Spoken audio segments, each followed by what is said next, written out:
Damos gracias al Señor por estar juntos hoy, unidos para adorar al Señor. Le voy a pedir por favor que se pongan de pie y vamos a leer juntos en el libro de Éxodo la convocación que Dios dio al pueblo de Israel en el desierto. Una convocación tan poderosa que nos sacó de la esclavitud de Egipto. Una convocación tan poderosa que dio testimonio a los impíos, a los incrédulos, de tal manera que quedó sembrado en la memoria de todo el pueblo de Israel por todos los siglos. Una convocación tan fuerte que el pueblo salió al llamado que el Señor les había dado. Leemos entonces esta convocación irresistible que el Señor hizo al pueblo. En Éxodo capítulo 20, versículo del 1 al 17. Todos leemos. Y habló Dios todas estas palabras diciendo: Yo soy Jehová tu Dios, que te saqué de la tierra de Egipto, de casa de servidumbre. No tendrás dioses ajenos delante de mí. No te harás imagen ni ninguna semejanza de lo que esté arriba en el cielo, ni abajo en la tierra, ni en las aguas debajo de la tierra. No te inclinarás a ellas ni las adorarás, porque yo soy Jehová Dios, fuerte y celoso, que visito la maldad de los padres sobre los hijos, hasta la tercera y cuarta generación de los que me aborrecen. Y hago misericordia a millares, a los que me aman y guardan mis mandamientos. No tomarás el nombre de Jehová tu Dios en vano, porque no dará por inocente Jehová que tomare su nombre en vano. Acuérdate del día de reposo para santificarlo. 6 días trabajarás y harás toda tu obra, mas el séptimo día es reposo para Jehová tu Dios. No hagas en él obra alguna, tú, ni tu hijo, ni tu hija, ni tu siervo, ni tu criada, ni tu bestia, ni tu extranjero que está dentro de tus puertas. Porque en 6 días hizo Jehová los cielos y la tierra, el mar y todas las cosas que en ellos hay, y reposó en el séptimo día, y reposó. Jehová bendijo el día de reposo y lo santificó. Honra a tu padre y a tu madre, para que tus días se alarguen en la tierra que Jehová tu Dios te da.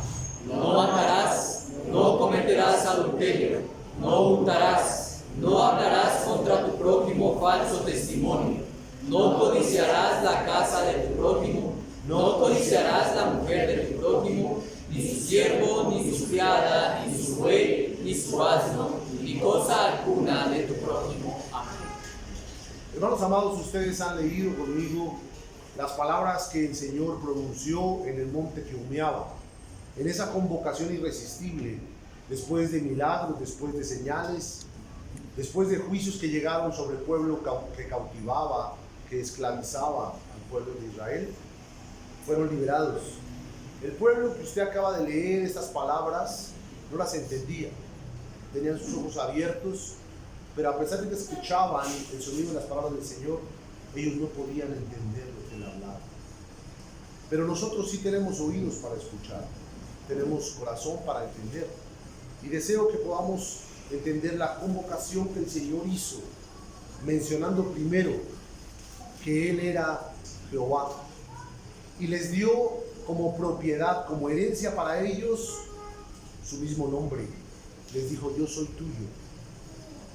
Les dijo a ellos, como usted leyó en el versículo 1, en el versículo 2, yo soy tuyo, pero no soy tuyo como quieras. Yo soy tuyo, pero soy tu Dios. Es importante que podamos entender que la convocación que Dios nos la hace desde su majestad. Y Él dice: yo soy el Dios que te llama. Pero no solamente les dice eso, sino les dice la condición en la que les llamó. Les dice: yo soy Jehová tu Dios, que te saqué de la tierra de Egipto, de casa de servidumbre. Y podemos entender que el Señor les recuerda que a pesar de que ahora están en libertad, en el momento que Dios les llamó fue en esclavitud. No están ahí porque hayan querido, porque hayan hecho un esfuerzo muy grande, sino porque el llamado que Dios ha hecho, la convocación que Dios ha hecho sobre este pueblo ha sido irresistible. tan irresistible fue que su esclavitud fue quebrada. Pero ahora ya no son esclavos de ninguna manera. Ahora son siervos, pero ahora han cambiado de un amo benevolente, un amo misericordioso, un amo que es generoso para con ellos. Ese es nuestro Dios libertador. Así que hoy, hermanos amados, nos hemos congregado, nos hemos reunido, respondiendo a la convocación que el Señor nos ha dado desde nuestros corazones por la obra sobrenatural de Cristo. Nosotros estamos hoy aquí reunidos, respondiendo al llamado que Dios nos ha hecho para reunirnos como congregación, recordando que éramos esclavos del pecado, que éramos esclavos y que andábamos en la vanidad de nuestras mentes, y que de ninguna manera fue por nuestro propio deseo salir de ese estado pecaminoso, de ese estado caído, sino que Él, con el estruendo poderoso de su palabra, nos hizo nacer de nuevo y nos ha dado corazón para entender, oídos para oír, ojos para ver, y por esa razón estamos hoy aquí. Y cada domingo nos reunimos, y cada día de la semana nosotros recordamos las misericordias que ha tenido el Señor con nosotros. Por eso hoy hemos traído nuestros cuerpos, nuestras mentes y nuestros corazones para gozarnos juntos en la presencia del Señor, conmemorando que Él nos convocó a Cristo, y en Cristo estamos todos unidos y adoramos al Señor al unísono. Por esta razón, hoy, hermanos amados, oramos. Amado Dios, gracias, Padre amado, por hacernos escuchar tu palabra, porque en ella, eterno Dios, nosotros podemos escuchar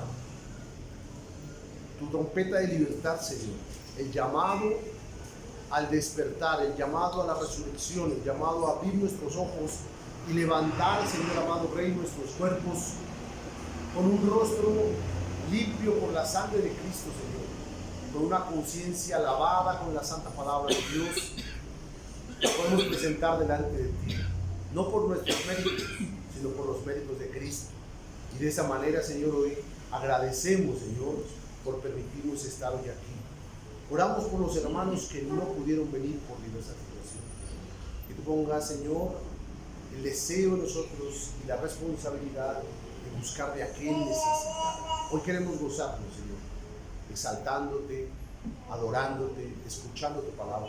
Permite que podamos en cada momento de la adoración, Señor, pública, encontrar a Cristo, Señor, y gozarnos en la preciosa y magnífica gracia que Él nos concede. Le damos gracias en Cristo nuestro Señor. Abrimos, hermanos amados, el libro de los Salmos y adoramos al Señor con el Salmo 91.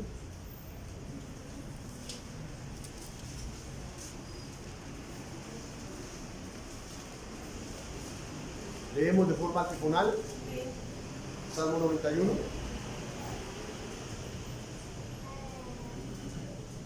¿Todos están ahí?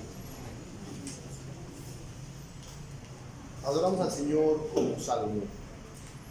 El que habita al abrigo del Altísimo morará bajo la sombra del Omnipotente.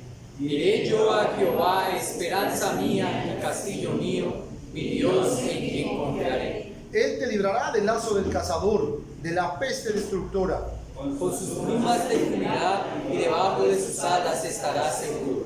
Escudo y adarga es su verdad. No temerás el terror nocturno, ni saeta que vuele de día. Ni pestilencia que ande en la oscuridad, ni mortandad que en medio del día destruya. Caerán a tu lado 1000 y 10.000 a tu diestra, mas a ti no llegarán. Ciertamente con tus ojos mirarás y verás la recompensa de los impíos. Porque has puesto a Jehová, que es mi esperanza, al Altísimo por tu habitación. No te sobrevendrá mal, ni plaga tocará tu morada, pues a sus ángeles mandará acerca de ti, a que te guarden en todos tus caminos. En las manos te llevarán para que tu pie no tropiece en piedra. Sobre el león y el aspid pisarás, hollarás al cachorro de león y al dragón. Por cuanto en mí ha puesto su amor, yo también lo libraré. Le pondré en alto por cuanto ha conocido mi nombre. Me invocarán y yo le responderé, dice el Señor. Con Él estaré yo en la angustia. Él nos librará y nos glorificará. Lo saciaré de larga vida y le mostraré mi salvación. Amén.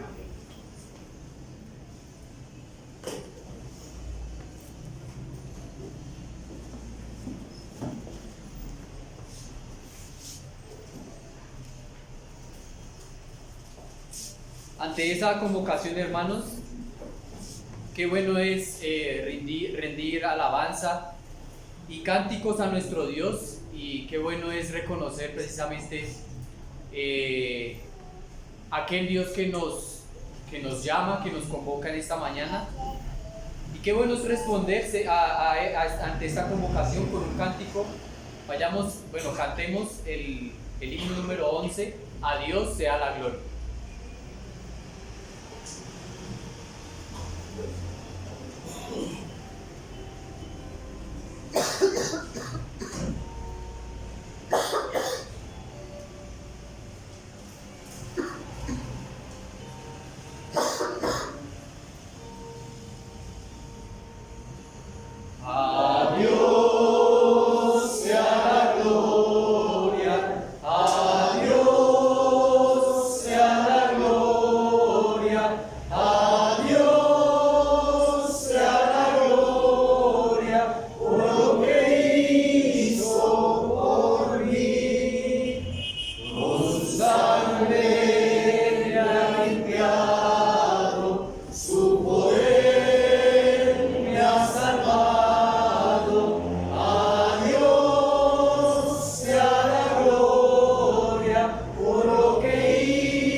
Buenos días, hermanos, nos podemos sentar, por favor.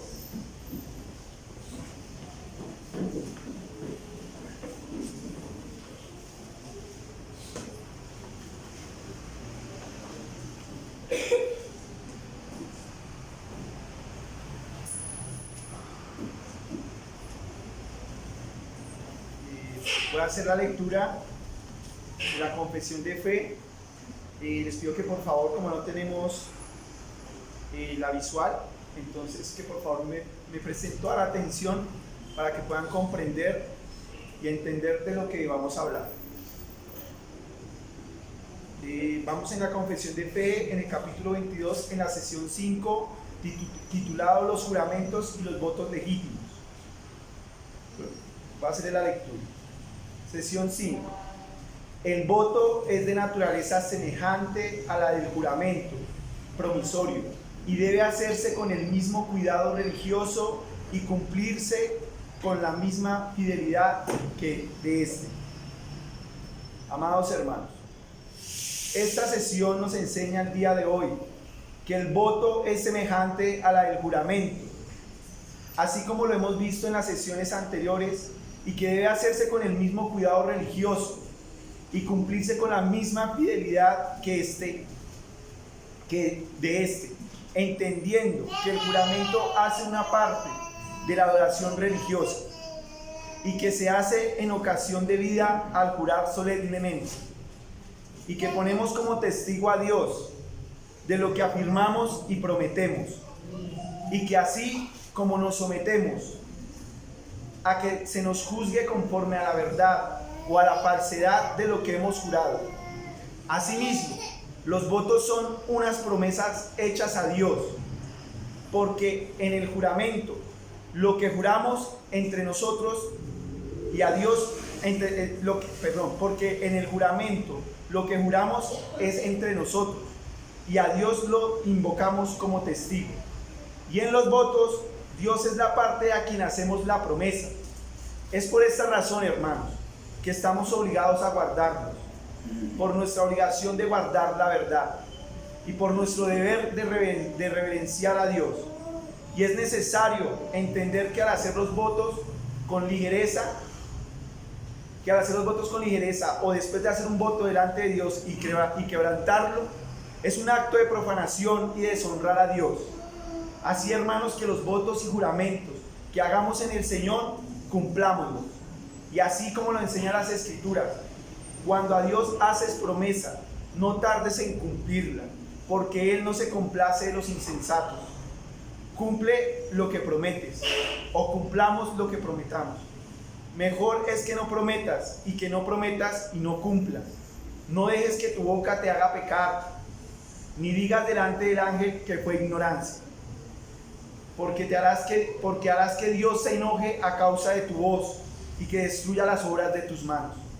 Hermanos amados, entendiendo esto, vamos a decir sí confieso a esta afirmación si está usted de acuerdo. ¿Confiesa usted que el voto es de naturaleza semejante a la del juramento promisorio y que debe hacerse con el mismo cuidado religioso y cumplirse con la misma fidelidad de este? Sí confieso. Inclinamos nuestro rostro y vamos a orar. Amado Padre, gracias te damos nuevamente por tus misericordias, amor y bondad a nuestras vidas cada mañana. Permítenos exaltar tu santo nombre, Señor, viviendo vidas completamente para ti, sin hipocresía, sino más bien unas vidas en santidad, en obediencia a ti. Perdónanos, Señor, por las promesas, juramentos y votos que hemos hecho delante tuyo y que no hemos cumplido y que hemos quebrantado, Señor. Permítenos arrepentirnos de estas transgresiones y podamos fielmente pagar nuestros votos. Y así como lo dijo el salmista, podamos vivirlo y hacerlo, porque tú, oh Dios, escuchas nuestros votos.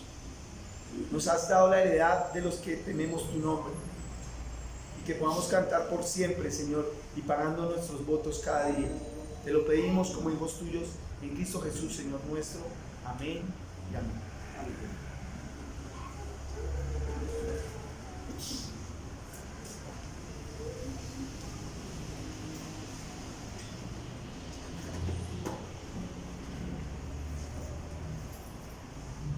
Hermanos, coloquémonos nuevamente sobre nuestros pies y así cantemos el himno número 16, Alma bendice al Señor.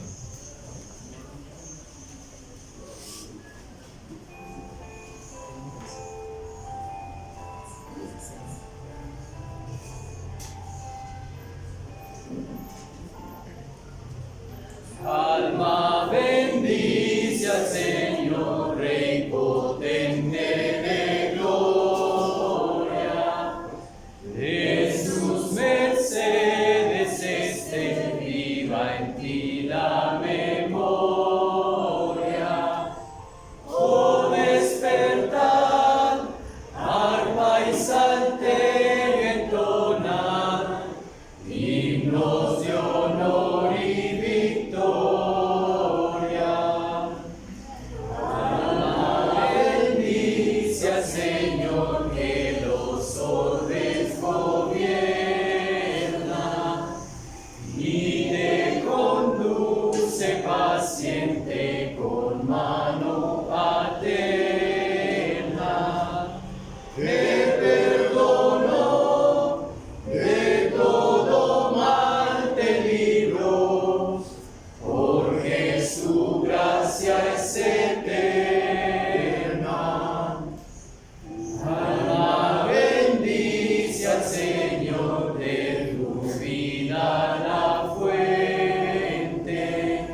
así también cantemos el himno número 171, ¿con qué pagaremos? 171, ¿con qué pagaremos?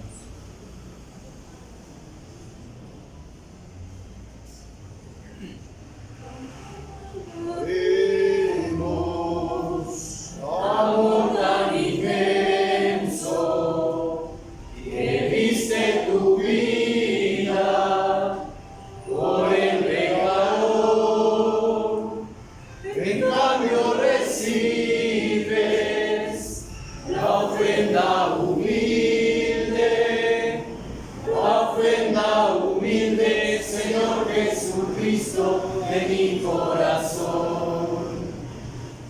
Ofrenda humilde, Señor Jesucristo, de mi corazón.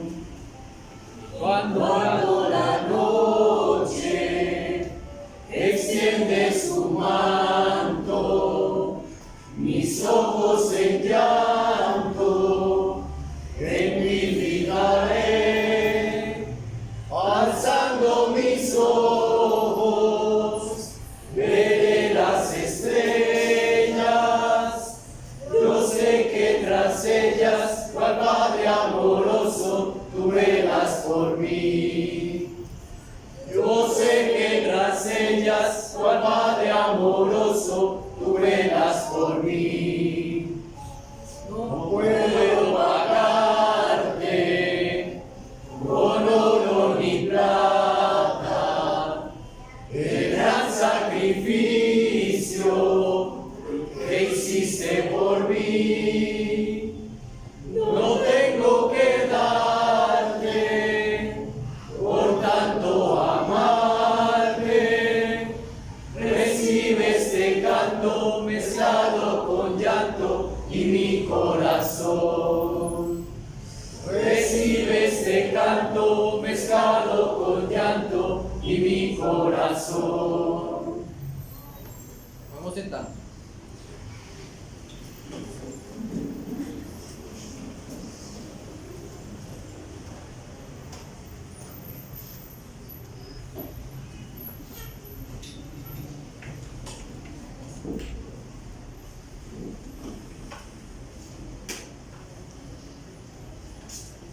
Dios les bendiga, amada iglesia del Señor Jesucristo. Vamos a mirar un pasaje allí en 2 de Corintios 9, 6. Yo lo leo y me siguen.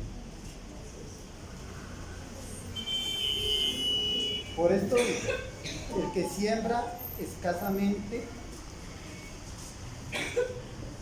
también segará escasamente, y el que siembra generosamente, también segará.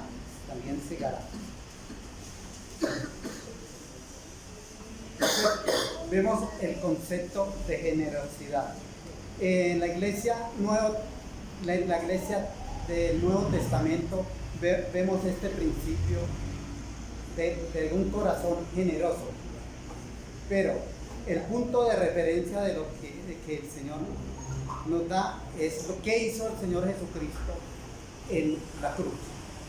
Cristo no diezmó su vida, Cristo dio total su vida, por no decir que un 100%. Entonces en ese concepto los creyentes debemos considerar si el dar el 10% es suficiente, porque todo pertenece al Señor. Nosotros solamente somos administradores. En vez nosotros de pensar de cuánto doy, debiéramos pensar de cuánto me queda.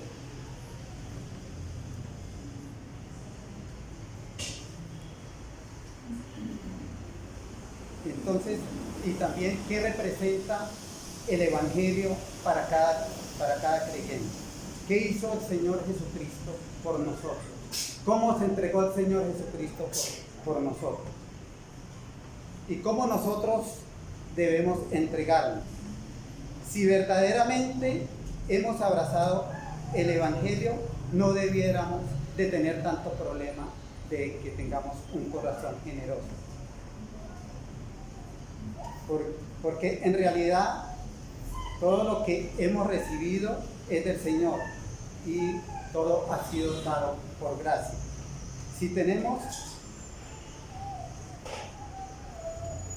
un concepto bien fundamentado de lo que es el Evangelio y la necesidad de proclamar el Evangelio, entonces nosotros vamos a dar gozosamente, como dice el apóstol Pablo. Cada uno dé como propuso en su corazón, no con tristeza ni por necesidad, porque Dios ama al dador alegre. Si yo he abrazado el Evangelio, si yo he creído que el Señor Jesucristo me ha salvado gratuitamente, entonces yo tengo que estar gozoso de dar para que el Evangelio sea proclamado y que otras personas sean salvas. Entonces, hermanos, teniendo esta corta reflexión, vamos a orar. Padre, que estás en el reino de los cielos, Dios soberano, lleno de bondad y de misericordia, venimos ante ti en esta mañana. Ayúdanos, Señor, a ser buenos administradores de lo que es tuyo. Reconocemos que todo lo que poseemos es tuyo. Solamente nos lo has dado para que nosotros lo cuidemos. Padre, muchas gracias de poder en esta mañana poder meditar en tu palabra. Y enséñanos, Señor, a tener un corazón generoso. En Dios se lo pedimos en el nombre de nuestro Redentor y Salvador Jesucristo. Amén y amén. Podemos ofrendar y diezmar.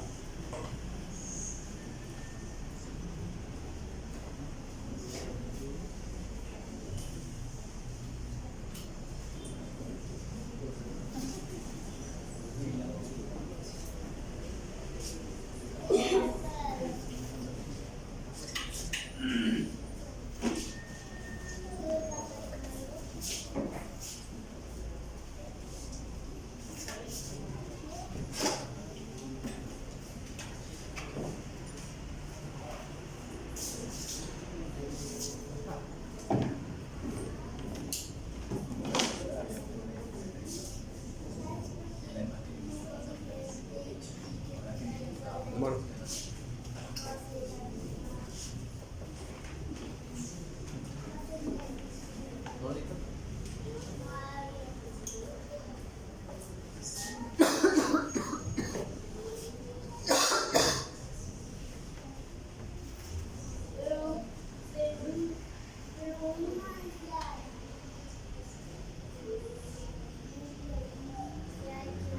El Señor bendiga, hermanos amados. Vamos a abrir nuestras Biblias en la carta a los Hebreos.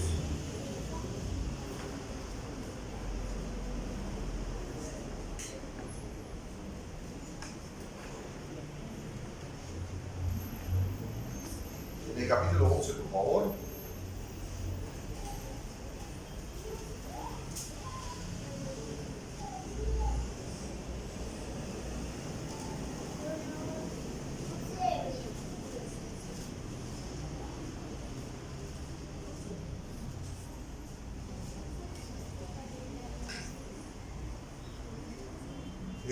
Vamos a ponernos de pie, vamos a hacer la lectura.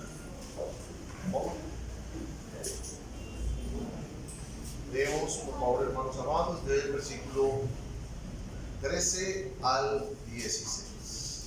La santa palabra del Señor.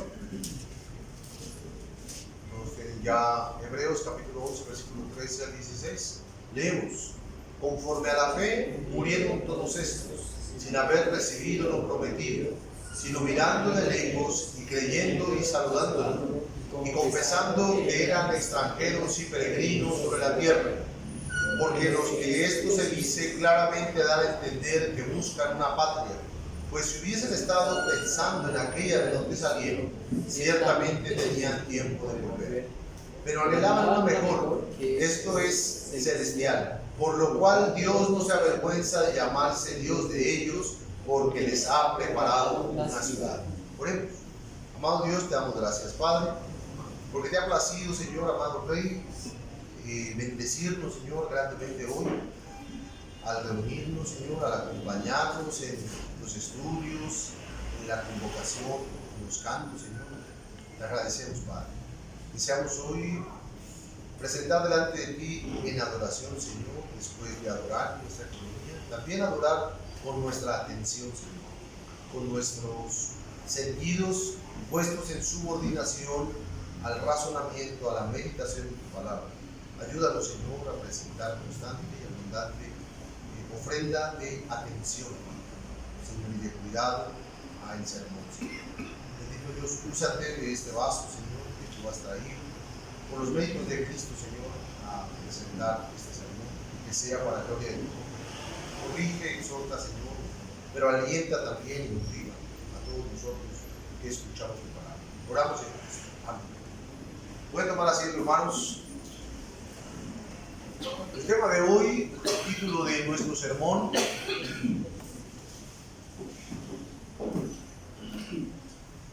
el título del sermón, Fe hasta la muerte, el testimonio de Cristo en mí. El testimonio de Cristo en mí llevará mi vida hasta la muerte. Y deseo reflexionar un poquito, hermanos amados, ¿por qué estamos hablando de la fe? Usted recuerda que estamos en el capítulo 11.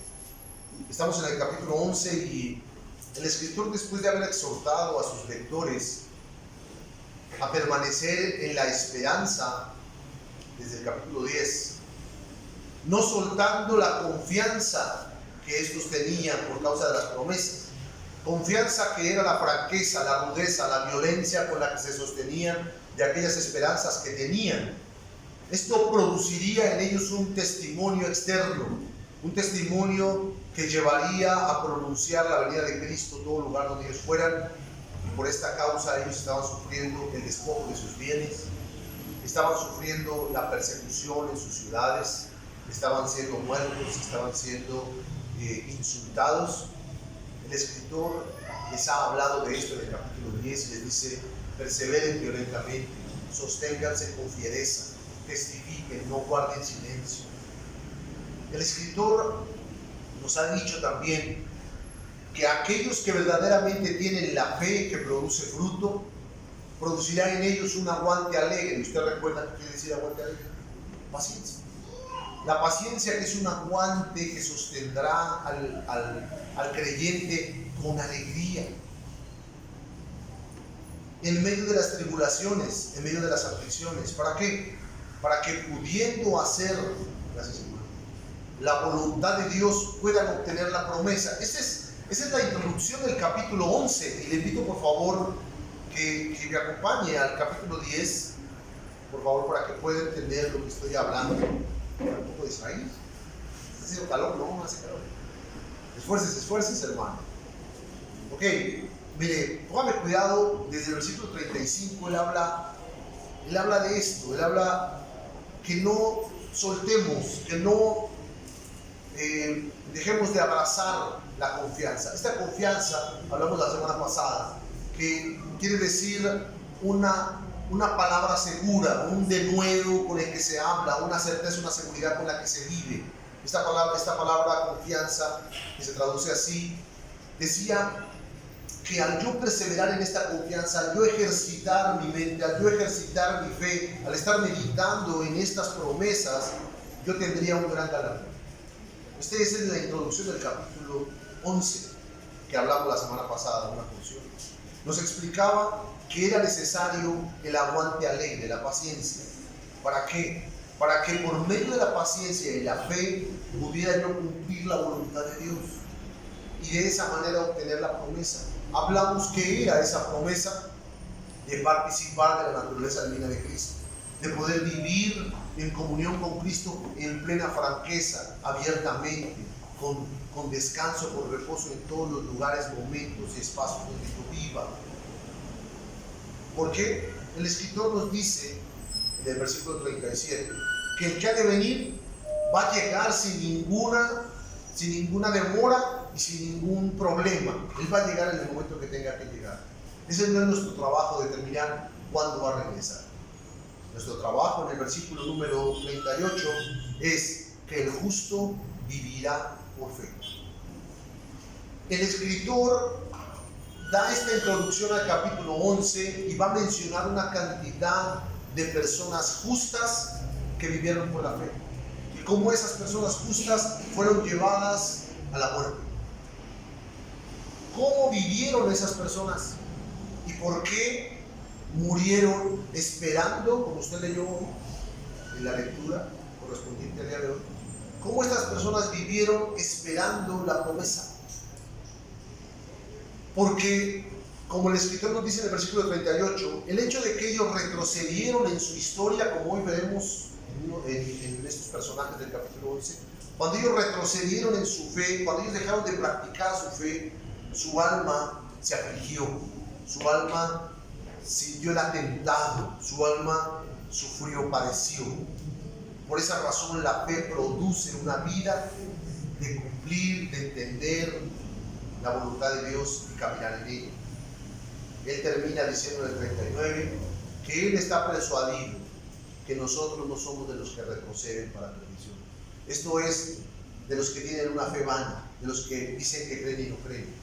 El escritor dice esto. Esto yo lo comparto y espero que usted también lo comparta con su hermano que está al lado suyo, con los hermanos de la congregación.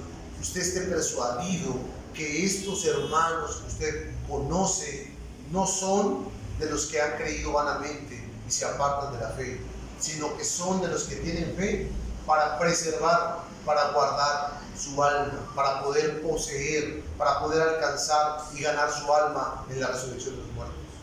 Y con esto, hermanos, podemos recordar las palabras que el Señor mismo nos habló con respecto del hombre que pudiera ganar el mundo. ¿De qué le sirve al hombre poder ganar el mundo si perdiera su alma? Por eso el Señor mismo nos dice que para poder seguirlo es necesario dejar todo lo que poseemos. ¿Y qué es poseer? La posesión no es una cosa física, la posesión está en nuestro corazón y en nuestra mente, en nuestro ser. ¿Qué cosas poseemos? Poseer, a diferencia de tener o administrar, poseer es codiciar. Y yo le pregunto en las áreas que el Señor habló, ¿qué usted codicia en su matrimonio? ¿Qué usted codicia en su paternidad, en su maternidad? ¿Qué codicia hay en su corazón con respecto a sus hijos? ¿Qué codicia hay en su corazón con respecto a su trabajo, a su economía? ¿Qué codicia en nuestro corazón con respecto a nuestra nación? ¿Qué codicia? Porque eso, la codicia, lo que genera es ira, furia, descontento, maledicencia, queja constante, porque siempre me estoy quejando porque no me agrada cómo se comporta mi esposa, no me agrada cómo se comporta mi hijo, no me agrada cómo está el día, no me agrada cómo es mi provisión económica en mi trabajo, no me agrada nada. ¿Por qué? Porque mi corazón codicia, porque soy codicioso y en ello transgredo la ley de Dios. El escritor entonces nos enseña, hermanos amados, que es importante que nos sostengamos y nos aferremos a las promesas que Él ha dado. ¿Como quiénes? Como estos hombres que están mencionados en el capítulo 11, que por medio de la fe experimentaron al Cristo que había de venir. Experimentaron esa fe dolorosa, esa fe que despoja, esa fe que a veces hiere el corazón, porque tenemos que despojarnos de aquellas cosas, porque no podemos seguir a Cristo y poseer al mundo en nuestro corazón. De esta manera, hermanos amados, quiero que leamos en los primeros 2 versículos del capítulo 11 y poder entender lo que dice el escritor. Es pues la fe, y da esa introducción diciendo, ok, la fe produce estas cosas, y él va a explicar qué es la fe y luego va a dar los ejemplos de cómo la fe en el Mesías que había de venir produjo en estas personas que vamos a mencionar hoy tal testimonio que murieron felices. Es pues la fe la certeza de lo que se espera, la convicción de lo que no se ve. Por ella alcanzaron buen testimonio los antiguos. ¿Qué es lo que dice? Es pues la certeza, es pues la fe, la certeza de lo que se espera y la convicción de lo que no se ve. La fe, dice ahí, es la certeza, y la palabra certeza hace referencia a sentarse debajo, reposar y descansar debajo de algo en lo cual nosotros estamos tratando de encontrar un respiro. El escritor dice, después de la fe entonces, sentarse debajo de aquello que esperamos, reposar debajo de aquello que esperamos, cubrirnos debajo de aquello que esperamos. Y deseo que usted pueda recordar cuando el Señor comparó la fe como un granito de mostaza. Ese granito de mostaza que crecía como un gran arbusto que producía sombra, de tal manera que creía una sombra debajo, de tal manera que usted podía reposar debajo de esa sombra, de ese pequeño granito que se había convertido en las aves del cielo venían a posar. Yo espero que usted recuerde este pasaje, ¿sí? Bueno, podemos entender, hermanos amados, que esta fe, como leímos anteriormente, va a producir más y más y más madurez, de tal manera que la fe madura, la fe crece, la fe produce una sombra en la cual nosotros podamos descansar debajo. Y no solamente es esto la fe, la certeza de lo que se espera, es decir, descansar debajo de aquel que estamos esperando. Y por eso recordamos el Salmo 91, ¿cierto? Habitando debajo del abrigo del Altísimo, esperando su venida. Pero también dice que la fe sostiene la prueba de aquello que no se ve. Y yo pregunto esto: ¿usted tiene una prueba de la venida de Cristo? ¿Hay un testimonio en usted? ¿Hay un testimonio infalible de que Cristo murió y resucitó? ¿Usted lo tiene? Si lo tiene usted, debe aferrarse a él. Si no lo tiene, puedo entender su abandono de la fe. Pero si usted tiene esa fe, lo sostiene a usted, y usted debe aferrarse a esa prueba, a ese testimonio interno que tiene. Ese testimonio interno son las armas del Espíritu sobre usted y en usted y con usted. Porque el Espíritu Santo no solamente está en usted produciendo el fruto de la madurez, sino está alrededor suyo, produciendo también las condiciones necesarias para que usted pueda adquirir ese aguante alegre. No solamente esto, sino que Él está sobre usted, resguardándole, recordándole que aquel que vino ascendió a los cielos. Entendiendo, hermanos amados, entonces, que la fe la tenían estos hombres, según el versículo 2, estos hombres que fueron mártires. Y recordamos la semana pasada que la palabra testigo es la palabra martureo, de la cual sale la palabra mártir, que hoy entendemos como las personas que sufren por una causa. Entendemos entonces que estos mártires fueron testigos y por medio de esa fe entregaron su vida. Ese árbol dentro de ellos creció de tal manera que dio su sombra. De esta manera yo deseo también que el árbol de la fe dentro de mí produzca una sombra grande y frondosa, de tal manera que yo pueda reposar en aquellas cosas que aún no he podido alcanzar a reposar. Como ustedes, estoy seguro, tampoco en muchas cosas, y se afanan y se frustran.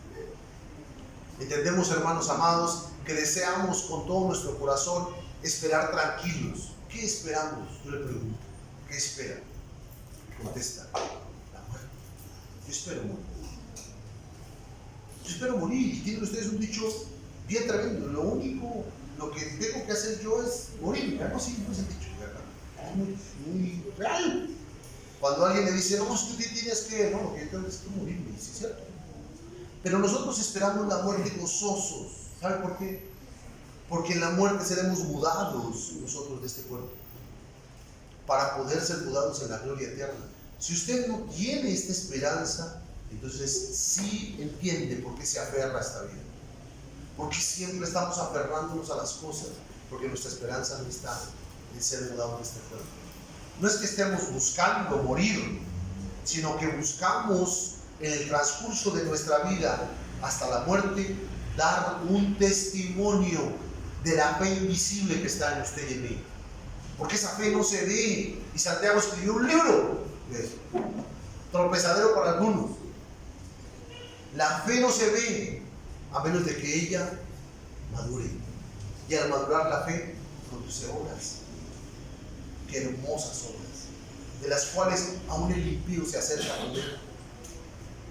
Hermanos, entonces, Entendiendo esto, podemos acercarnos a la escritura de la semana pasada, recordando a Abel. Usted lo tiene ahí, usted puede ver ahí en el versículo 4, respecto de Abel, que Abel ofreció a Dios más excelente sacrificio que Caín, por lo cual alcanzó testimonio de que era justo, dando Dios testimonio de sus ofrendas y muerto aún habla por ellas. Y decimos, hermanos amados, ¿Abel murió o no murió? Sí murió. ¿Cómo murió? Testificando de que él había sido escogido por Dios. Y el testimonio del escogimiento de Dios por él fue su ofrenda. La porción que le fue concedida a Abel en Cristo era la esperanza de la venida de aquel Mesías que había prometido Dios en forma de maldición a la humanidad. La maldición para la serpiente, la humanidad escuchó esa maldición para la serpiente cuando dijo, vendrá una simiente. La esperanza que recibió Abel produjo un sacrificio más excelente. ¿Qué fue lo que le costó a Abel eso, hermanos? Su propia vida. Y él derramó su sangre, mostrando con su vida que aquel que vendría no sería menor que él. Aquel que vendría también moriría en manos de sus hermanos, como Abel murió en manos de su hermano. Aquel que vendría también derramaría su sangre, y su sangre también hablaría. No solamente la sangre literal de Cristo que fue derramada, sino los que somos de su sangre también hablamos desde la tierra. Y yo pregunto, si la sangre de Cristo ha sido colocada sobre mí, esa sangre habla en esta tierra y testifica como la de Abel, justicia, Señor, justicia, porque deseamos verdaderamente que la justicia venga, porque ningún ser humano, ningún gobierno, nadie podrá traer una justicia real, verdadera, sino que el Señor es el único que traerá esa justicia. Y nosotros somos los pregoneros de esa justicia, y nosotros, participantes de la sangre de Cristo, testificamos, Señor, Señor, justicia para este mundo. De esta manera, hermanos amados, como Cristo murió en la mano de sus propios hermanos, y Él vendría a hacer una ofrenda grata a Dios en su vida completa, pero también en su muerte, para darle redención. Preguntamos nosotros hoy, hermanos, y pregúntese usted, ¿está dispuesto a morir por el testimonio de Cristo que hay en usted? Escuchaba la semana pasada de un senador presbiteriano en la Cámara de Senadores de México, que estaba dando una conferencia a otros hermanos también, presbiterianos, senadores y diputados. Y él recordaba la revolución, cuando la iglesia evangélica se levantó en armas para defender la verdad. Y decimos, ¿cómo puede decir eso en una plataforma como esa, con un gobierno como el que está? Porque es que ustedes vivieron algo así aquí. El narcotráfico en mi país se ha cogido unas esferas muy poderosas. Y este hombre se para y lo dice, y lo graba en el video y lo sube allá. O sea, le puede costar la vida absolutamente. Y preguntamos, Señor, ¿yo sería capaz de entregar mi vida por el testificar de Cristo? No estoy diciendo que levantemos el mano. Estoy diciendo que el testimonio de Cristo me llevará constantemente a ser despreciado por los demás. Porque la vida es más que estar en este cuerpo. También la vida es ser amado por las personas que yo quiero que me amen. En mi colegio, en la universidad, en mi trabajo. El hecho de no querer ser despreciado también es parte, hermanos amados, de no querer perder mi propia vida. Dice meditar. Esto solo, hermanos, se trata de saber entonces por qué vivimos. ¿Por qué razón usted está aún vivo? ¿Para qué? ¿Cómo usa su vida? ¿Cómo uso mi vida yo? Porque de todos modos todos vamos a morir. Todos vamos a morir. Entonces, ¿para qué vivimos? ¿Vivimos por Cristo? ¿O vivimos aferrados a este mundo, codiciando las cosas? De esta manera pasamos al siguiente, Enoc. Y usted lee en Enoc, hermanos, que fue traspuesto para no ver muerte. Y no fue hallado, porque lo traspuso Dios. Pero antes de que fuese traspuesto, tuvo testimonio de haber agradado a Dios. Porque sin fe es imposible agradar a Dios.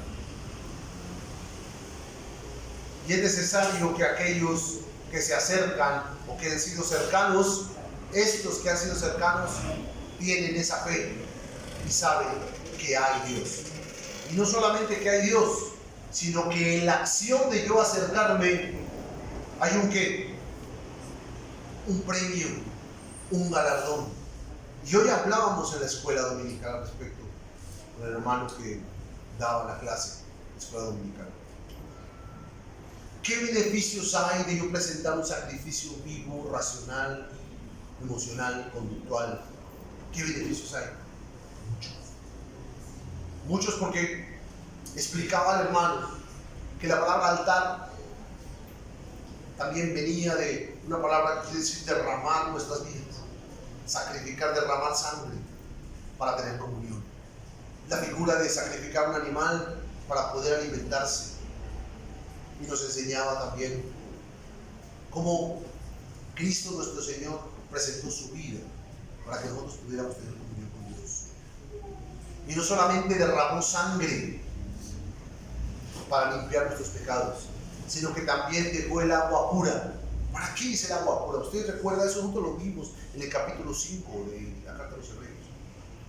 ¿Para qué es el agua? Para purificar, para limpiar los sacrificios.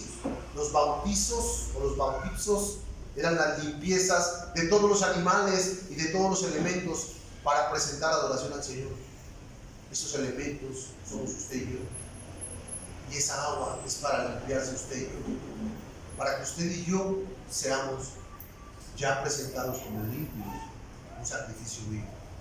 No por nuestra obra, por la obra de Cristo, que nos ha dado la sangre, que quita el pecado y nos hace perfectos, y el agua para purificar nuestras conciencias. Enoc, ¿qué pasa con Enoc? Hermanos amados, Enoc caminó con Dios, tuvo comunión con Dios, y todos sus contemporáneos lo supieron. Y estamos convencidos, todos nosotros aquí, de la necesidad de caminar con Cristo, la necesidad de tener comunión con Él. Y testificamos como Cristo caminó toda su vida en comunión con el Padre. Usted recuerda pasajes donde el Señor está en público y dice: oh Señor, te alabo. ¿Sí? Te alabo, Padre. Te alabo, Padre, porque has dado este testimonio para estos que me ven, para estos que ven, para estos que oyen. Y se oía la voz y Él decía: esta voz no vino por causa mía, es decir, para que yo crea, sino vino por causa de ustedes, para que ustedes crean. Había una comunión constante del Hijo y el Padre. Una comunión que en Cristo encarnado experiencialmente fue rota en la muerte de Cristo en la cruz de Calvario. De tal manera que antes de que Cristo muriese, la angustia más grande que tenía Cristo era que sucediera algo que nunca había pasado. Y era que Cristo experiencialmente no disfrutase de la comunión con el Padre. No puedo expresar, y nadie en la historia que esté vivo hoy, nadie que esté vivo puede decirle qué se siente no tener percepción de Dios.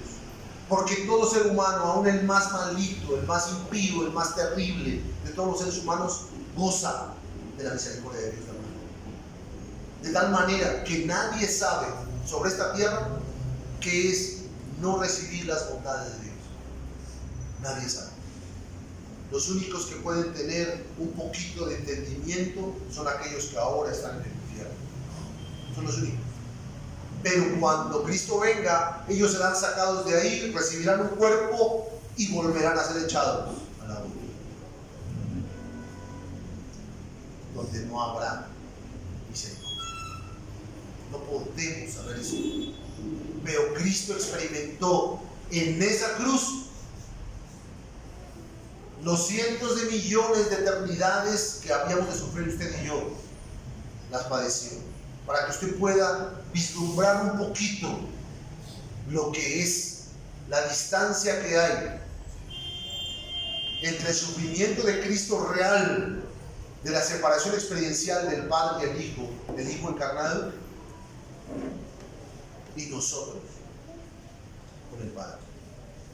Porque nosotros, andando en los días de nuestra ignorancia, anduvimos en los deseos de la carne. Pero eso no quería decir que nosotros no tuviéramos o no gozáramos de la misericordia del Señor. Gozábamos de la gracia común que el Señor da. Gozábamos de ello, aún inconscientes. Enoc caminó con Dios y fue traspuesto. Y así mismo anunciaba el que verdaderamente caminaría sobre la tierra y tendría una comunión plena siempre, de tal manera que aún cuando no había nacido, cuando se presentó en el cuerpo de María con Elizabeth, fue lleno del Espíritu Santo. Juan el Bautista, desde el vientre. La comunión del Hijo con el Padre, la unión del cielo con la tierra, fue desde antes de que naciese. Hermanos, decimos que Cristo entonces fue traspuesto y ascendió,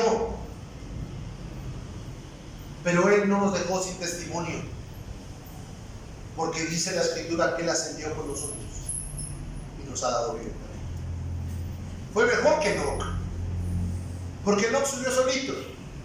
Cristo no subió solito, Cristo subió con nosotros y estamos sentados en lugares celestiales con Cristo.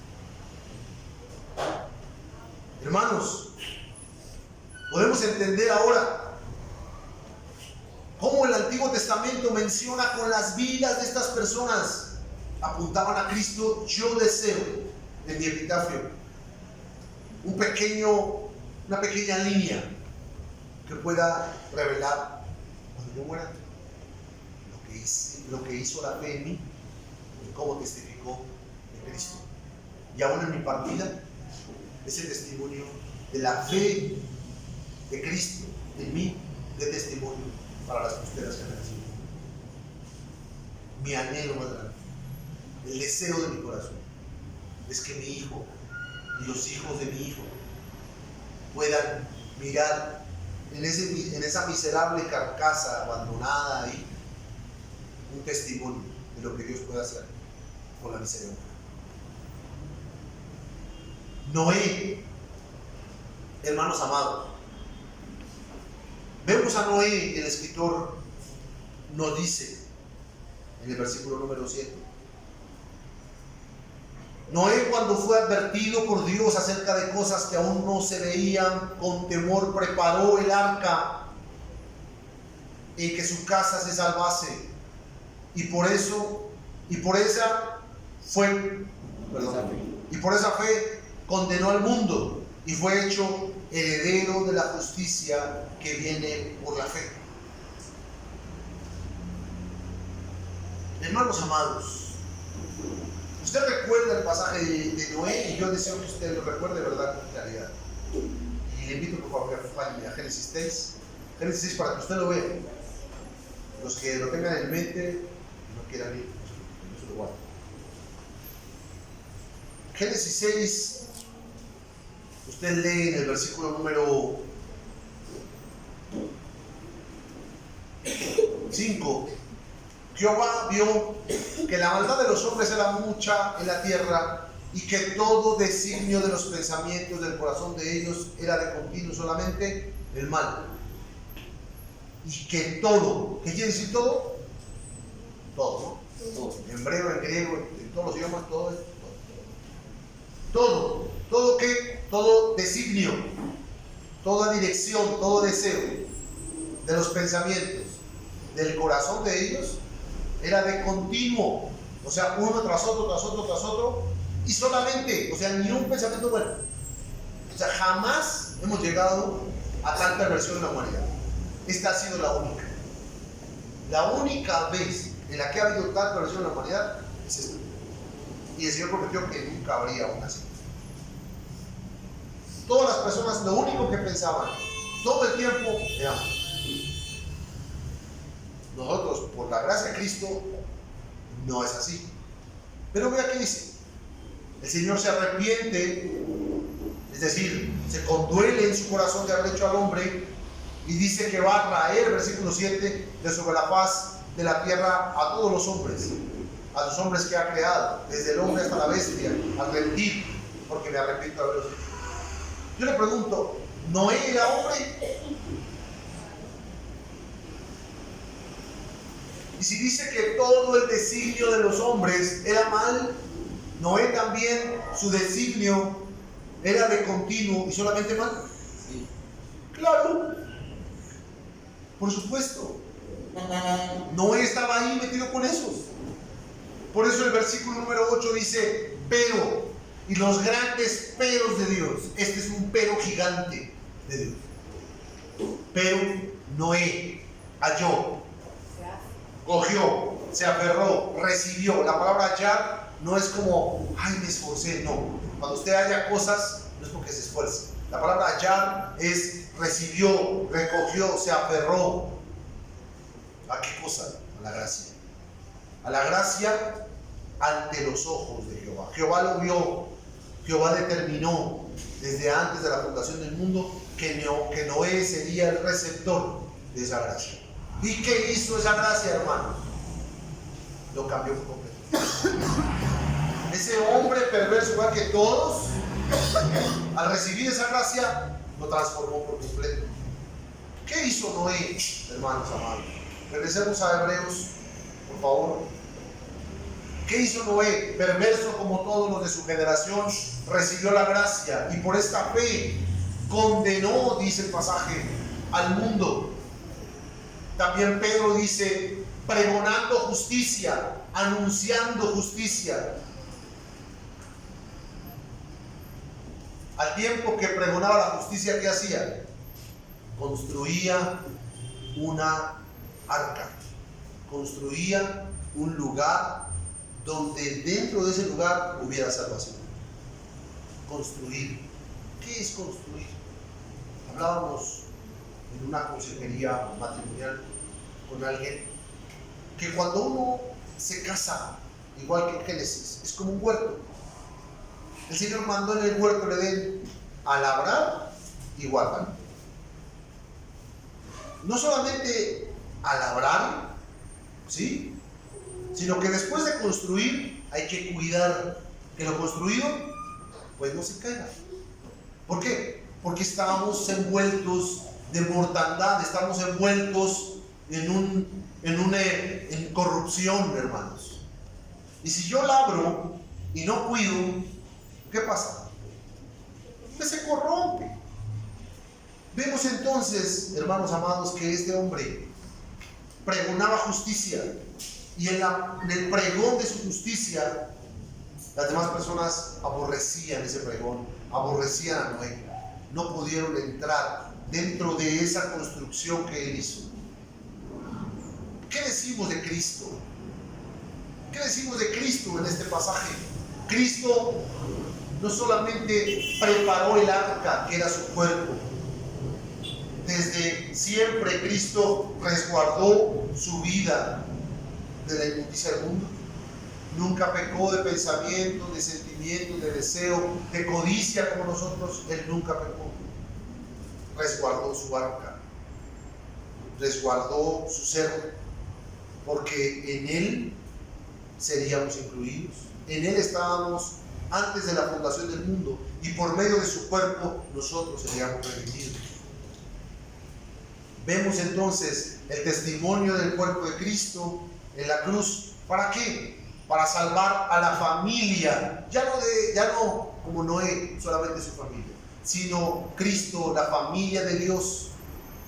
Y angustiado por la muerte, como le decía yo, él oraba al Padre y con su muerte condenó al mundo, igual que Noé, pero de una forma efectiva y eterna.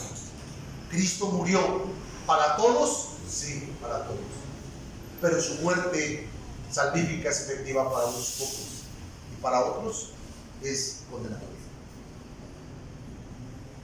El arca fue construida delante de los ojos de todos, pero solamente fueron salvos los beneficiarios de la gracia que recibió uno, Noé. Hermanos amados, entendemos también a Abraham, y le pido por favor que me acompañe a Abraham, en el versículo número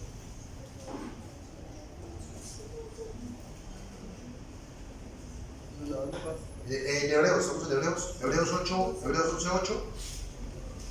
Por la fe, Abraham, siendo llamado, obedeció para salir al lugar que había de recibir como herencia, y salió sin saber a dónde iba. Por la fe habitó como extranjero en la tierra prometida, como en tierra ajena, morando en tiendas, con Isaac y Jacob, coherederos de la misma promesa, porque esperaba la ciudad que tiene fundamentos, cuyo arquitecto y constructor es Dios.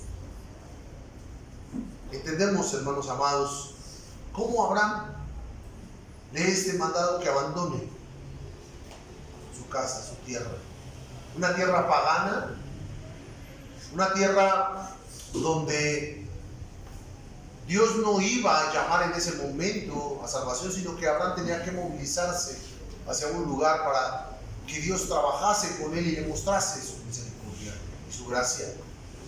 Usted sabe la historia de Abraham y la estamos estudiando en la escuela dominical para que vengan los hermanos, están haciendo un excelente trabajo. ¿Qué pasó con Abraham cuando es llamado? Le es una promesa. Abraham tiene hambre. Pues el hambre, hermano, el hambre en mi país se es canija, es difícil, es compleja, pero dicen, pero más fuerte que se la aguanta, ¿no? Nadie se aguanta el hambre. Usted la aguantará un ratito, pero con el tiempo tendrá que hacer algo. Abraham tiene hambre, él y su esposa. ¿Y qué hace? Abandona el lugar donde Dios lo mandó a que se quedase y se va a Egipto. Pero para entrar a Egipto hay que pagar un precio. Y el precio es mentir. ¿Por qué miente Abraham? Porque si no, le quitan la vida. ¿Y tú qué dices? Lo matan. No sé qué es eso, pero creo que es muerte, ¿no? Lo matan.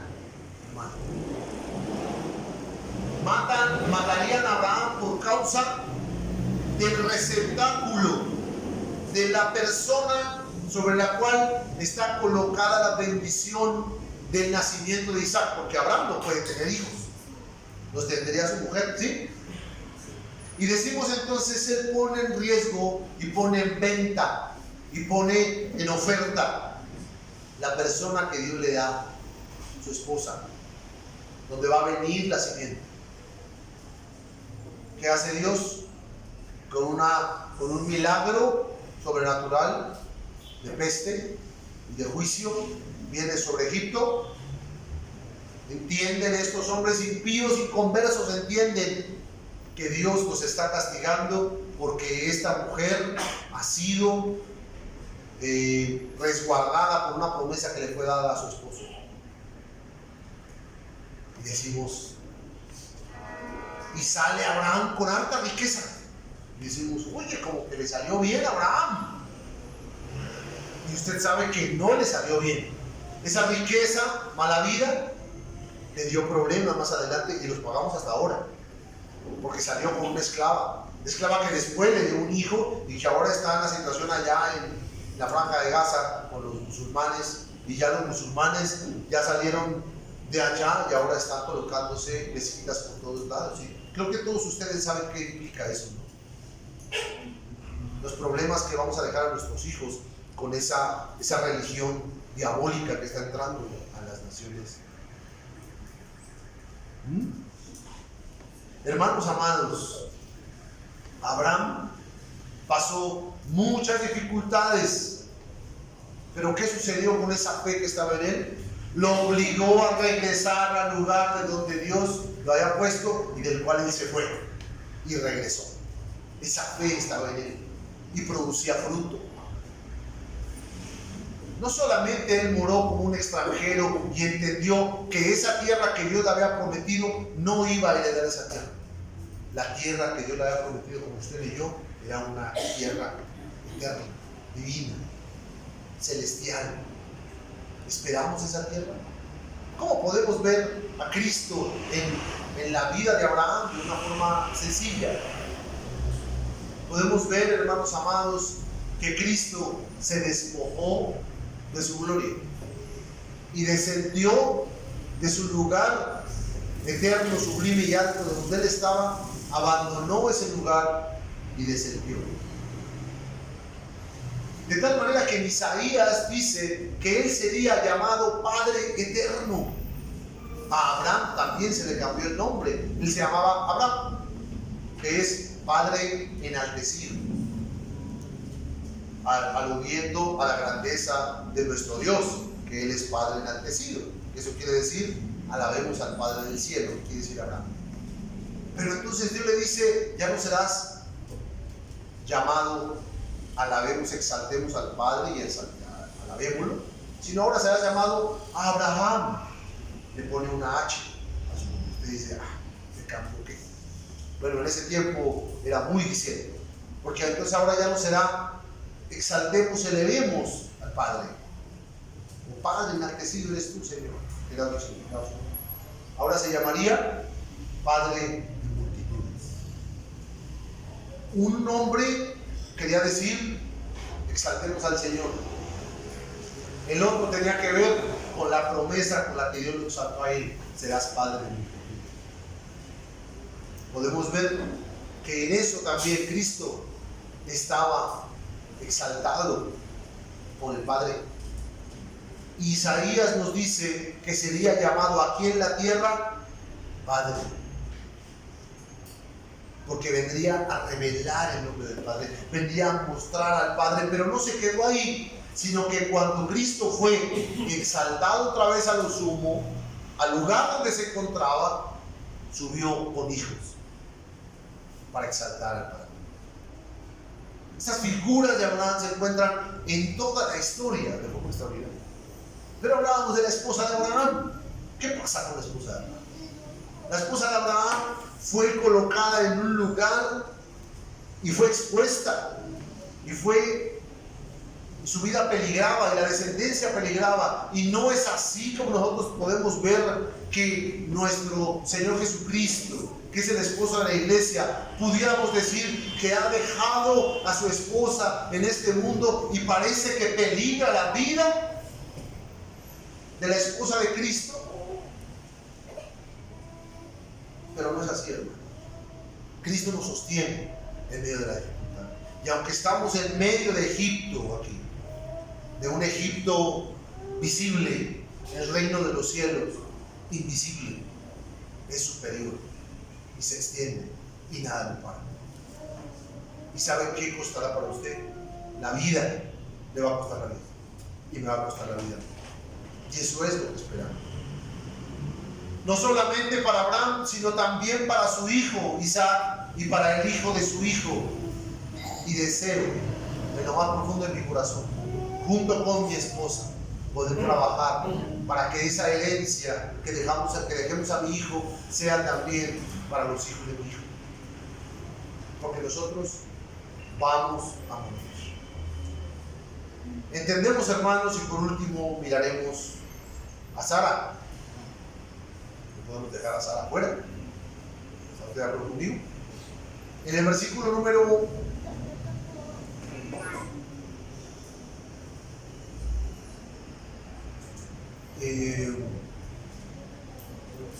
11, por la fe también la misma Sara, siendo estéril, recibió fuerza para concebir y dio a luz aún fuera del tiempo de la edad, porque creyó que era fiel quien lo había prometido, por lo cual también de uno, y ese ya casi muerto, salieron como las estrellas del cielo en multitud y como la arena innumerable que está en la orilla del mar. Voy a explicar este versículo rápidamente, porque el del versículo 12 yo creo que es Isaac. Lo explicaré ahora. El versículo 11, donde habla de Sara, ella dice que recibió un dunamis. Y perdona la palabra, es para que se despierte. Recibió, ¿qué es lo que dice el pasaje? Versículo 11, recibió ella poder. Ella recibió poder, fuerza, un milagro. Creo que yo deseo que podamos entender esto, porque he escuchado mucha gente que dice, es que el Señor le dio, siendo ella estéril, le dio un hijo a Sara, y también me lo puede dar a mí. No, hermano, no podemos hacer. El pasaje dice que Dios le dio a ella por provisión fuerza y poder para que pudiese tener el hijo que Dios mismo le había prometido a Abraham, porque ella era estéril. Y ese milagro que se generó internamente, ese poder milagroso, operó por medio de la fe que también operaba dentro de ella, para fundar ¿qué cosa? Una simiente, una descendencia. Ella, en la edad de su madurez, ya anciana, no podía tener hijos, pero mostró cómo esa fe operaba dentro de ella de muchas formas. La primera que recuerdo es riéndose.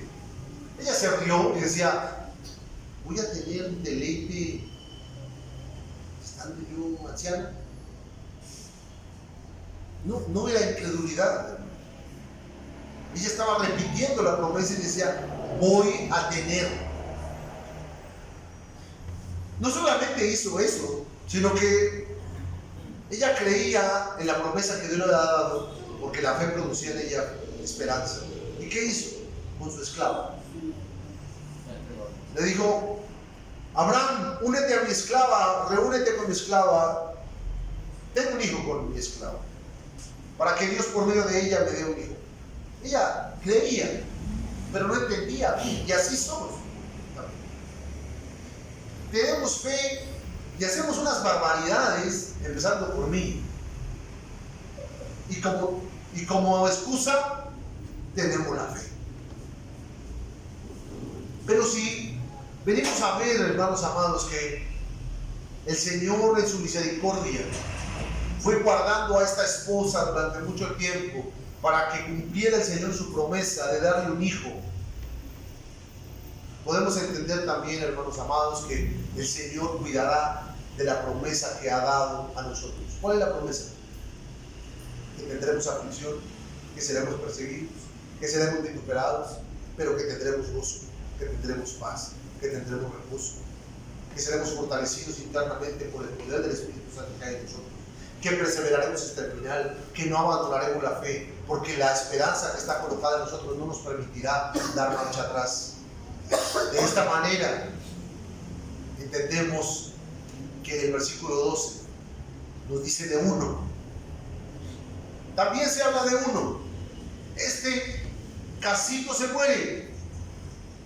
Versículo 12. Casi se muere, pero no se murió. ¿Quién era ese que casi se muere? Isaac. Casi se muere Isaac. Y de ese Isaac salieron como las estrellas del cielo en multitud, cumpliéndose la promesa. Ahora, ¿a Isaac le dieron la promesa? No, se la dieron a Abraham. Pero su hijo fue beneficiado por la fe que recibió Abraham. ¿Nuestros hijos son beneficiados por nuestra fe? La única manera que mi hijo sea beneficiado por mi fe, la que he recibido, es que ella dé fruto. La gente con la que vivo es beneficiada por mi fe. Mi esposa es beneficiada con mi fe, la única forma es que dé fruto. Si ella no da fruto, la fe salva, yo soy salvo. Pero si esa fe no es cultivada, trabajada, ejercitada, ¿cómo va a producir fruto? Podemos entender, hermanos amados, que así como Cristo es el Hijo de Dios unigénito, de Él, hermanos amados, salieron millares y decenas que habían de ascender a los cielos. Con esto deseo que podamos culminar, hermanos queridos, y leer nuestros pasajes que leímos al principio para comprender después de haber producido esta parte. Deseo que podamos comprenderlos en el versículo 13. Dice, conforme, esto quiere decir de acuerdo con la forma de esta confianza, con la forma de esta fe que ellos recibieron. ¿Qué cosa? Murieron. Algunos, no, todos se murieron, de acuerdo a la fe que recibieron, de acuerdo al propósito que recibieron. ¿Todos murieron igual? No todos murieron igual. Pero cada uno de ellos tenía un designio, tenía una determinación, y así, conforme a esa determinación, así murieron. Dice entonces, sin haber recibido, sin haber entrado, sin haber cogido, ¿qué cosa? Lo que les fue prometido, lo que les fue anunciado. Pero no se quedaron así, sino que lo miraban. ¿Qué es mirar? Comprender, conocer, reconocer, informarse, percibir. ¿Qué percibían? La promesa. No solamente comprendían, se persuadían, mirando la promesa, ¿de cuándo? Desde lejos. Sino que también lo creían, se convencían, se conciliaban, se pacificaban, es lo que quiere decir la palabra creyendo. Se apaciguaban ellos mismos, se aseguraban, se convencían, daban crédito, se persuadían unos a otros. ¿Cómo? Por medio de las promesas. Ahora, ¿yo cómo puedo transmitir consuelo a las personas sino por medio de mi palabra? Pero es mi palabra la que comparto, pues son las promesas del Señor. Cuando estoy afligido y agobiado, ustedes se acercan y dicen, pastor, confía en el Señor. Un hermano se acercaba hace rato y me decía, descansa en el Señor. No puedes hacer nada. Eso está en la Escritura claro y me consuela. Dice, no solamente lo entendían, lo comprendían y lo confesaban, sino que también lo saludaban. ¿Qué es saludar? Esta palabra es abrazar. De repente la traducción es un poco curiosa, pero es abrazar. Se aferraban con fuerza, abrazando, sosteniendo. Decimos, ¿y qué tenían como resultado? Ellos confesaban, asentían, reconocían el pacto que Dios les había dado. La palabra confesar hace referencia a asentir, a reconocer el pacto en todos los lugares donde iban, en la cocina, en el bus, en la crianza de mis hijos, en la discusión con mi esposa, en el agotamiento, en el trabajo. Reconozco que el pacto de Dios está ahí conmigo y no cesa y no se anula. El pacto de Dios permanece para siempre y Él mismo hace que aquellos receptores del pacto permanezcan para siempre. ¿Qué confesaban, hermanos amados, en el pacto? Que el pacto determinaba que su promesa, que sus beneficios serían celestiales. Por eso decían, somos extranjeros y venimos de paso en esta tierra. Esta tierra no es de nosotros. Versículo 14 nos dice, porque los que esto dicen, y cuando hablamos los que esto dicen, no solamente está hablando de ellos, sino de los oyentes de la carta y de usted y de mí. Si usted dice esto, lo confiesa, lo cree, lo entiende, lo comprende en todo lo que hace en su vida cotidiana, en la escritura, usted entiende que es extranjero y es peregrino, usted claramente está expresando y da a entender que usted busca, que usted se ocupa por encontrar ¿qué cosa? Una patria, una tierra, una identidad. No la ha alcanzado, no la hemos sostenido, estamos buscando esa patria. Su patria no es colombiana, su patria no es mexicana, su verdadera patria, por la cual fue comprado, por la cual fue arrancado de la esclavitud del pecado, como leíamos en nuestra convocación, hermano, su patria está en Cristo. Y es la que buscamos todos los días. Versículo número 15. Pues si hubiesen estado pensando en aquella de donde salieron, ciertamente hubieran podido haber regresado, pero anhelaban una mejor, esto es la celestial. Por lo cual ¿qué? Por lo cual ellos dan testimonio de que lo buscan, de que están perseverando, porque la fe en ellos persevera. Dice que Dios da testimonio de ellos. ¿Cuál es el testimonio de Dios? Que no se avergüenza de ellos, porque les ha preparado una ciudad. Y Dios se llama Dios ¿de quién? De ellos.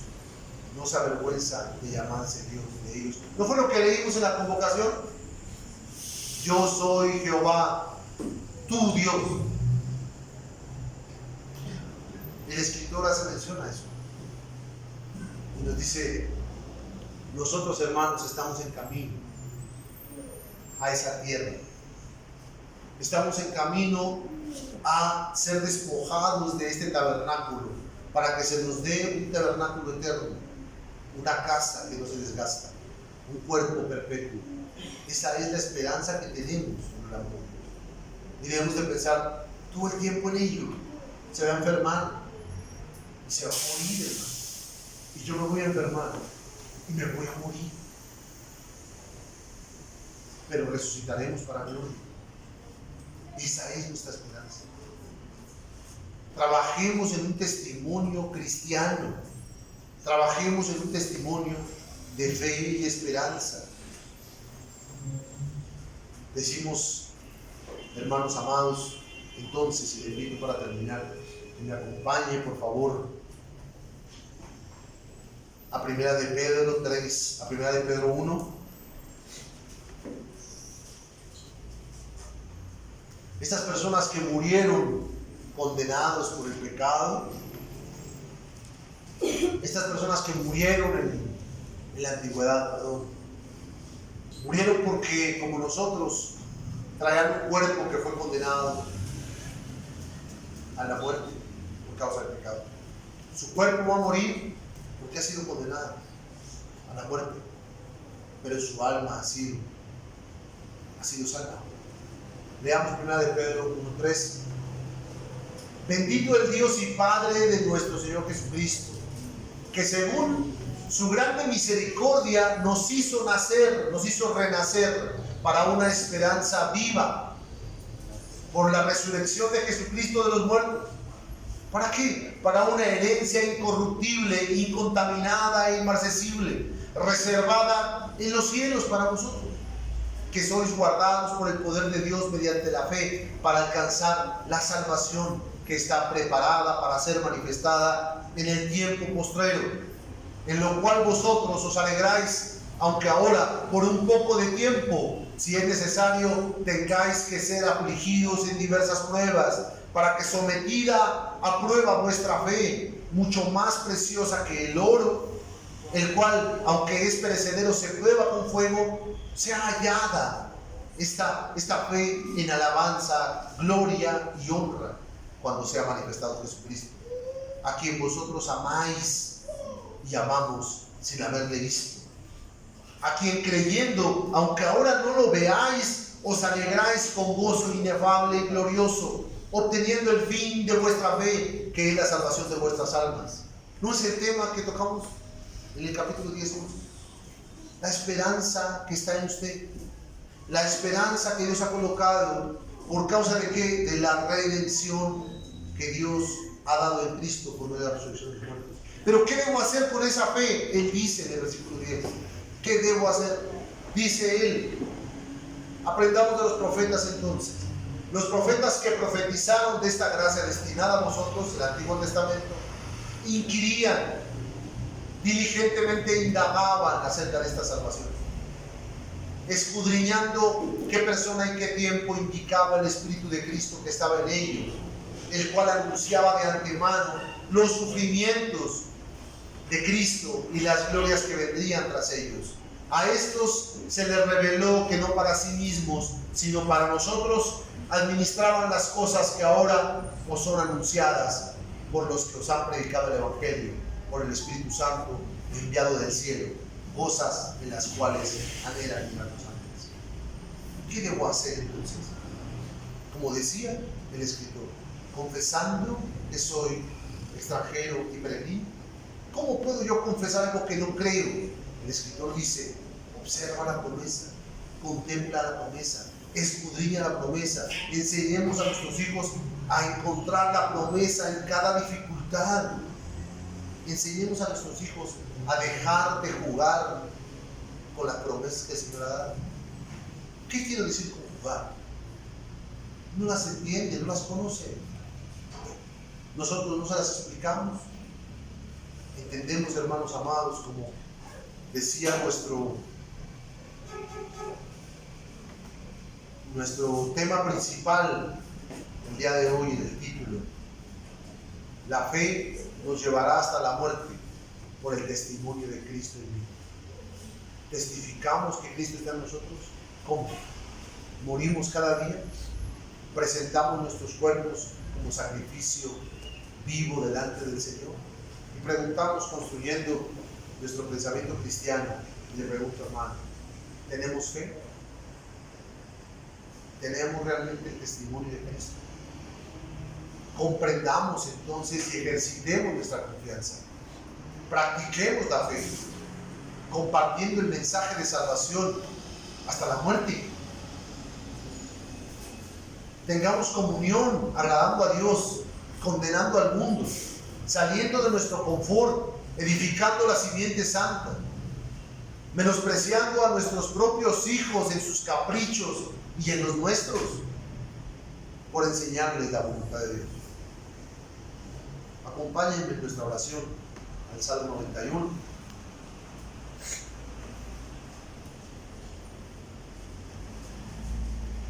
Recordando que la fe, hermanos, es una pequeña semilla que al crecer da una sombra hermosa, gigante, donde podemos descansar. Esa fe son las promesas en las cuales nosotros estamos confiados. Descansemos en ellas y trabajemos en ellas. Salmo 91:1.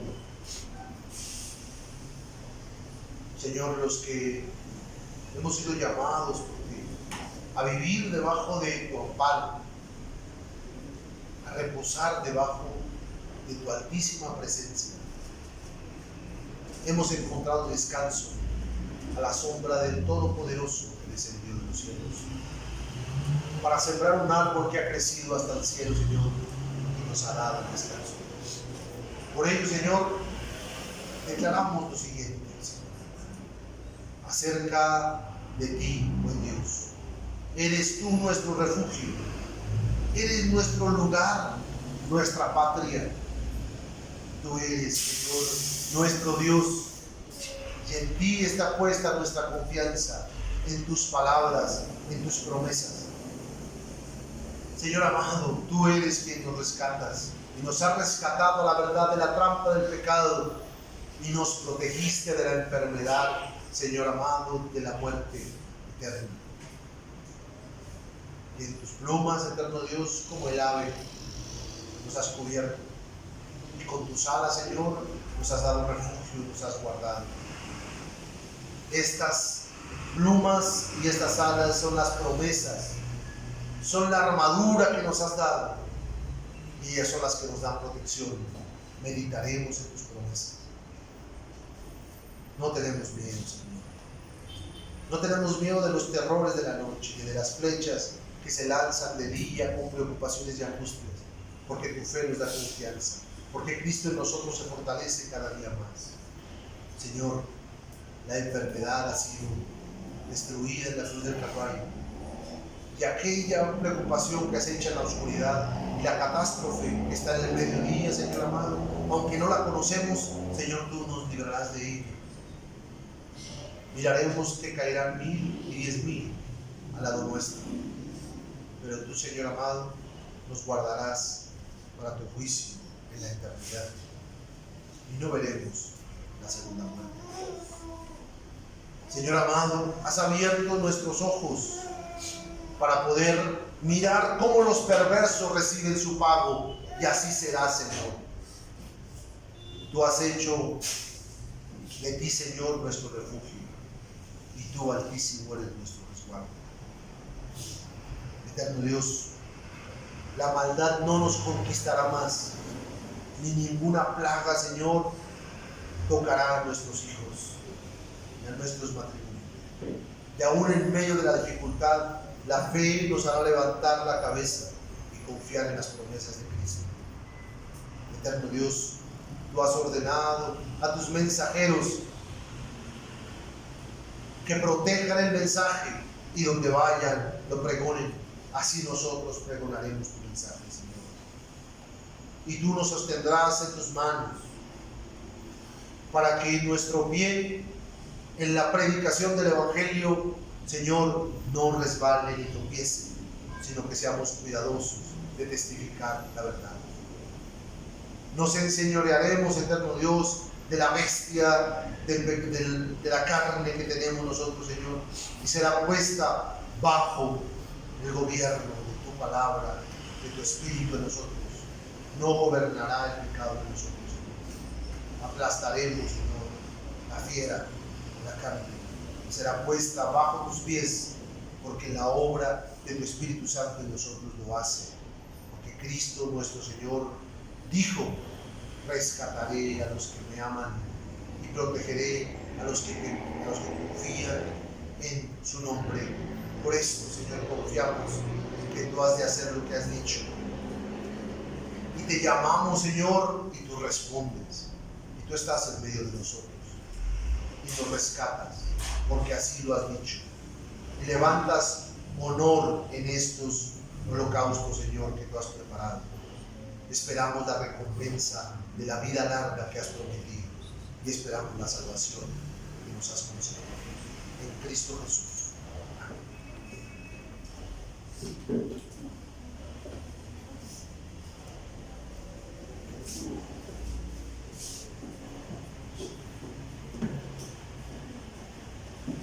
Levantémonos, hermanos.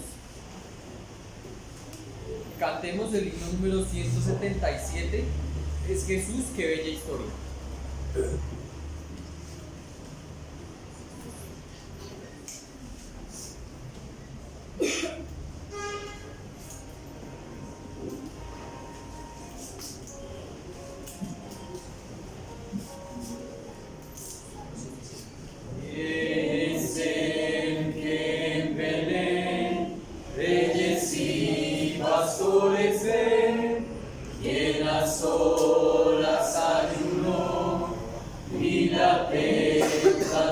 Venció, es Jesús, qué bella historia, mi Señor, el Rey de gloria, a sus pies te adoraré, aleluya cantaré.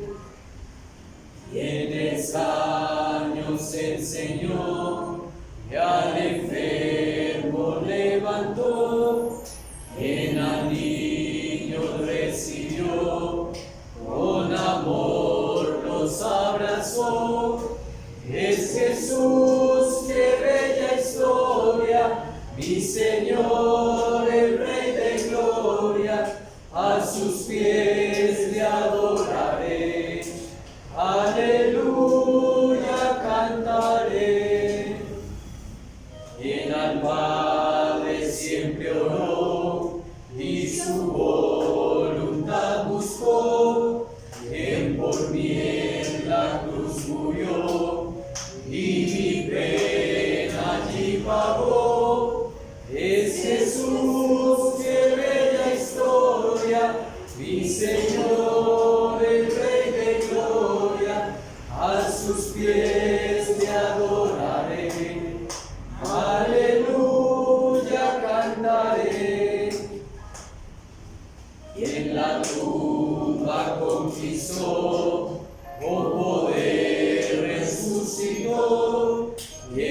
cielo ascendió, junto al Padre se sentó. Es Jesús que ve la historia, mi Señor, el Rey de gloria. A sus pies le adoraré, aleluya cantaré.